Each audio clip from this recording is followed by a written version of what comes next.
ನಮಸ್ಕಾರ ಸ್ನೇಹಿತರೆ, ವೀಣಾ ಅಡುಗೆಗೆ ಸ್ವಾಗತ. ಮನೆಗೆ ನೆಂಟರು ಬಂದಾಗ ಹಾಗೆ ಜಾಸ್ತಿ ಸಾಂಬಾರು ಮಾಡಬೇಕು ಅಂದರೆ ಈ ರೀತಿ ಬೇಳೆ ಸಾಂಬಾರು ಮಾಡ್ಕೊಳ್ಳೋದು ತುಂಬ ಸುಲಭವಾಗಿ ಮಾಡ್ಕೋಬೋದು. ತುಂಬ ಟೇಸ್ಟಾಗಿರುತ್ತೆ.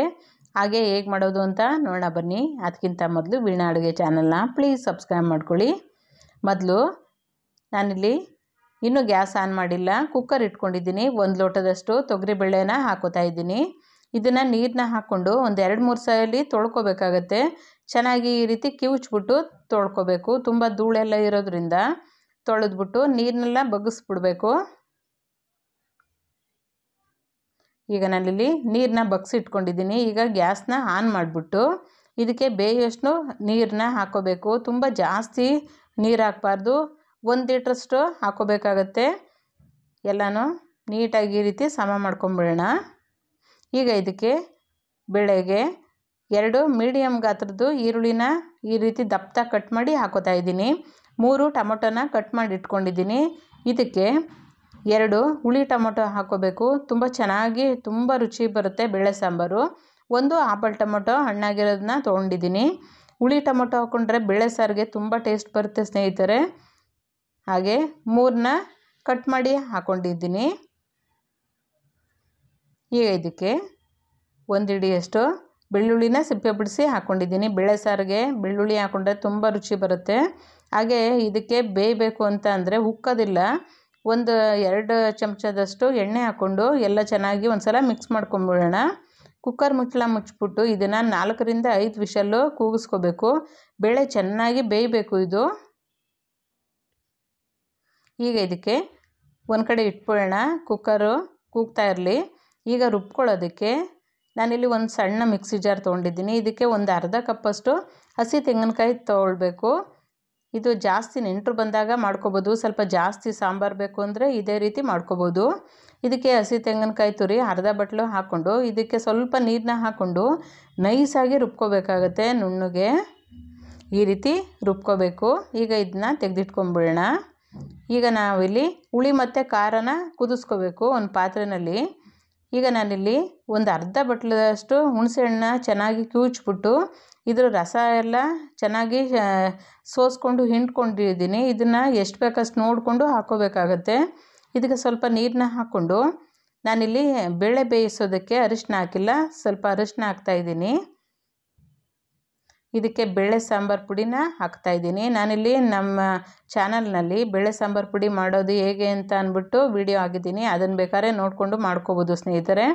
ಇದಕ್ಕೆ ದೊಡ್ಡ ಚಮಚದಷ್ಟು 2 ಚಮಚದಷ್ಟು ಹಾಕ್ತಾಯಿದ್ದೀನಿ. ನಿಮಗೆ ಎಷ್ಟು ಬೇಳೆ ತೊಗೊಂಡಿದ್ದೀರೋ ಅಷ್ಟು ನೋಡಿಕೊಂಡು ಇದಕ್ಕೆ ಬೇಳೆ ಸಾಂಬಾರು ಪುಡಿನ ಹಾಕ್ಕೋಬೇಕು. ಚೆನ್ನಾಗಿ ಇದನ್ನು ಎಲ್ಲನೂ ಮಿಕ್ಸ್ ಮಾಡ್ಕೊಂಬಿಟ್ಟು ಇದಕ್ಕೆ ಇನ್ನು ಸ್ವಲ್ಪ ನೀರನ್ನ ಸೇರಿಸ್ಕೊಂಬಿಡೋಣ. ಚೆನ್ನಾಗಿ ಇದನ್ನು ಮಿಕ್ಸ್ ಮಾಡಿಕೊಂಡು 1 ಹಿಡಿಯಷ್ಟು ಕಲ್ಲುಪ್ಪನ್ನ ಹಾಕ್ತಾಯಿದ್ದೀನಿ. ಚೆನ್ನಾಗಿ ಇದನ್ನು ಈ ರೀತಿ ಮಿಕ್ಸ್ ಮಾಡಿಕೊಂಡು ಇದನ್ನ ಕುದಿಯೋಕ್ಕೆ ಬಿಟ್ಬಿಡಬೇಕು. ಚೆನ್ನಾಗಿದು ಕುದಿಬೇಕು. ಈಗ ನಾವಿಲ್ಲಿ ರುಬ್ಬಿಟ್ಕೊಂಡಿದ್ವಲ್ಲ ಕಾಯಿ, ಅದನ್ನೆಲ್ಲ ಹಾಕ್ಕೊಂಡು ಮಿಕ್ಸಿ ಜಾರಿಗೆ ಇನ್ನು ಸ್ವಲ್ಪ ನೀರನ್ನ ಹಾಕ್ಕೊಂಡು ಚೆನ್ನಾಗಿ ಇದನ್ನು ಕುದಿಸ್ಕೊಂಬಿಡೋಣ. ಹಾಗೆ ಖಾರ ಎಲ್ಲ ಚೆನ್ನಾಗಿ ಮಳ್ಳಬೇಕು. ಇದು ಬೇಳೆ ಬೆಂದಿದೆ ಚೆನ್ನಾಗಿ. ಇದನ್ನು ಸ್ಮ್ಯಾಶ್ ಮಾಡ್ಕೋಬೇಕಾಗತ್ತೆ.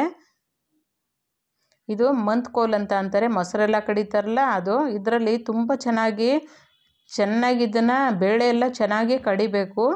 ಈ ರೀತಿ ಚೆನ್ನಾಗಿ ಸ್ಮ್ಯಾಶ್ ಆಗೋವರೆಗೂ ಮಾಡಿಕೊಂಡು ಹಾಗೆ ಗ್ಯಾಸ್ ಆನ್ ಮಾಡಿ ಈಗ ಕುಕ್ಕರ್ಗೆ ಈಗ ಹುಳಿ ಎಲ್ಲ ಕುದಿಸಿಟ್ಕೊಂಡಿದ್ದೀವಲ್ಲ ಅದನ್ನೆಲ್ಲನೂ ಹಾಕ್ಕೊಂಡು ಚೆನ್ನಾಗಿ ಒಂದು ಸಲ ಮಿಕ್ಸ್ ಮಾಡ್ಕೊಂಬಿಡೋಣ.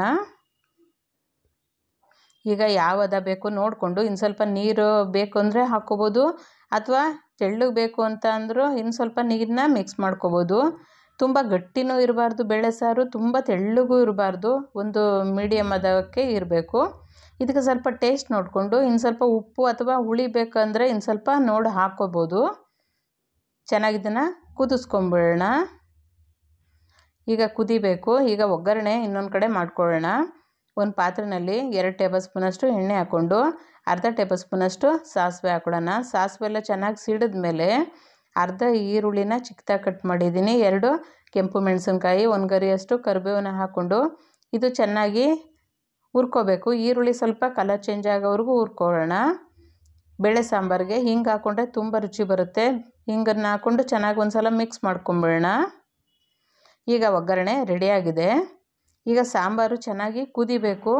ಇದು ನೊರೆ ಎಲ್ಲ ಕಡಿಮೆ ಆಗಬೇಕು ಸ್ನೇಹಿತರೆ, ಆವಾಗಲೇ ತುಂಬ ಟೇಸ್ಟ್ ಬರೋದು. ಈಗ ನಾವಿಲ್ಲಿ ಇದು ಟಿಪ್ ಅಂತಲೇ ಹೇಳ್ಬೋದು, ಒಂದು ತಟ್ಟೆನ ಈ ರೀತಿ ಪೂರ್ತಿ ಮುಚ್ಚಬಾರ್ದು, ಒಂದು ಸ್ವಲ್ಪ ಕಾಣೋ ಹಾಗೆ ಬಿಟ್ಬಿಟ್ರೆ ನೊರೆ ಎಲ್ಲ ಕಡಿಮೆ ಆಗುತ್ತೆ. ಈ ರೀತಿ ಮಾಡ್ಕೊಳ್ಳೋದ್ರಿಂದ ಒಂದು ಸ್ವಲ್ಪನೂ ನೊರೆ ಇರೋಲ್ಲ ನೋಡಿ, ಎಲ್ಲ ಕಡಿಮೆ ಆಗಿದೆ ಸೈಡಲ್ಲೆಲ್ಲ. ಈಗ ಕೊನೆಯಲ್ಲಿ ಒಗ್ಗರಣೆ ಎಲ್ಲ ಹಾಕ್ಕೊಂಡಿದ್ದೀವಲ್ಲ, ಈಗ ಹಾಕ್ಕೋಬೇಕಾಗತ್ತೆ, ಎಲ್ಲನೂ ಮಿಕ್ಸ್ ಮಾಡ್ಕೋಬೇಕು. ಕೊನೆಯಲ್ಲಿ ಬೇಳೆ ಸಾಂಬಾರಿಗೆ ಒಗ್ಗರಣೆ ಹಾಕ್ಕೊಂಡ್ರೆ ತುಂಬ ಟೇಸ್ಟಾಗಿ ಬರುತ್ತೆ. ಚೆನ್ನಾಗೆಲ್ಲನೂ ಒಂದು ಸಲ ಮಿಕ್ಸ್ ಮಾಡ್ಕೊಂಬೇಡ. ಇಷ್ಟೇ ಬೇಳೆ ಸಾಂಬಾರು. ನೆಂಟರು ಬಂದಾಗ ಹಾಗೆ ಜಾಸ್ತಿ ಸಾಂಬಾರು ಮಾಡಬೇಕು ಅಂದರೆ ಇದೇ ರೀತಿ ಈ ವಿಧಾನದಲ್ಲಿ ಟ್ರೈ ಮಾಡಿ ಸ್ನೇಹಿತರೆ. ಒಂದು ತಟ್ಟೆ ಮುಚ್ಚಿಬಿಟ್ಟು ತೆಗೆದಿಟ್ಕೊಂಬೇಡ. ಈಗ ರೆಡಿಯಾಗಿದೆ. ನಾನಿಲ್ಲಿ ಇಡ್ಲಿ ಜೊತೆ ಬೇಳೆ ಸಾಂಬಾರು ಒಳ್ಳೆ ಕಾಂಬಿನೇಷನ್ನು. ಹಾಗೆ ಮುದ್ದೆಗೆ, ಅನ್ನಕ್ಕೆ, ಬಿಸಿ ಅನ್ನಕ್ಕೆ ತುಪ್ಪ ಹಾಕ್ಕೊಂಡು ಊಟ ಮಾಡ್ತಿದ್ರೆ ಸೂಪರಾಗಿರುತ್ತೆ. ಒಂದು ಸಲ ಟ್ರೈ ಮಾಡಿ ಸ್ನೇಹಿತರೆ. ಈ ರೆಸಿಪಿನ ಇಷ್ಟ ಆಗಿದ್ರೆ ಲೈಕ್ ಮಾಡಿ, ಶೇರ್ ಮಾಡಿ, ಕಮೆಂಟ್ ಮಾಡಿ. ಹಾಗೆ ಹೊಸಬ್ರು ಯಾರು ನೋಡ್ತಾ ಇದ್ದರೆ ದಯವಿಟ್ಟು ಸಬ್ಸ್ಕ್ರೈಬ್ ಮಾಡ್ಕೊಂಡು ನೋಡಿ. ಹಾಗೆ ನೀವು ಮಾಡಿ ಹೇಗಿತ್ತು ಅಂತ ಅನಿಸಿಕೆ ಅಭಿಪ್ರಾಯಗಳನ್ನ ಕಮೆಂಟ್ ಮೂಲಕ ತಿಳಿಸಿ. ಮತ್ತಷ್ಟು ಈಸಿ ರೆಸಿಪಿಗೋಸ್ಕರ ವೀಣಾ ಅಡುಗೆ ಚಾನಲ್ನ ಪ್ಲೀಸ್ ಸಬ್ಸ್ಕ್ರೈಬ್ ಮಾಡ್ಕೊಳ್ಳಿ. Thank you.